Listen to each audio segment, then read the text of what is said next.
Okay, the switch between different scenes already works pretty straightforward, but maybe you want to make it look a little bit more professional. So let's assume I would like to have a transition between a picture where I'm big and where I'm small. So what we do is now we simply duplicate this scene. There we go, duplicate. I call it small me with picture. Here we go. And now we have two similar scenes. So for the second scene, for the small me, I make myself a little bit smaller to not cover all the content that we want to see. And we are pretty fine with that. So the next thing that we can do is we can switch between, and this is very nice. But to make it a little bit better looking, we maybe can select a different type of transition. So what we can do now is we can download a plugin with a different transition.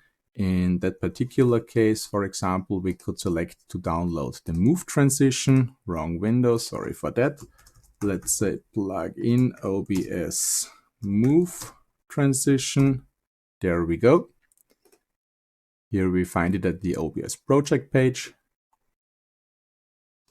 And we are waiting. We just click download.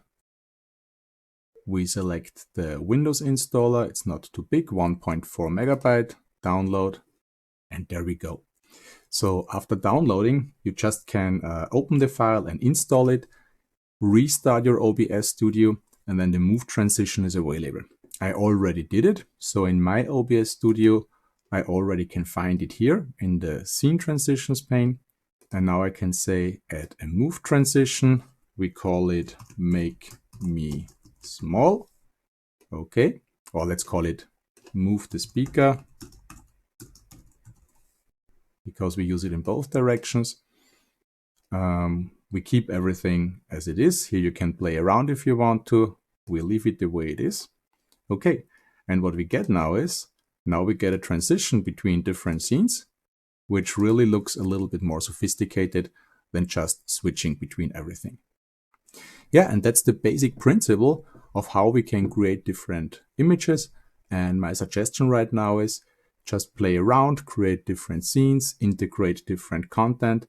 Like, for example, try to integrate, instead of the display that we captured so far, try to integrate a window capture.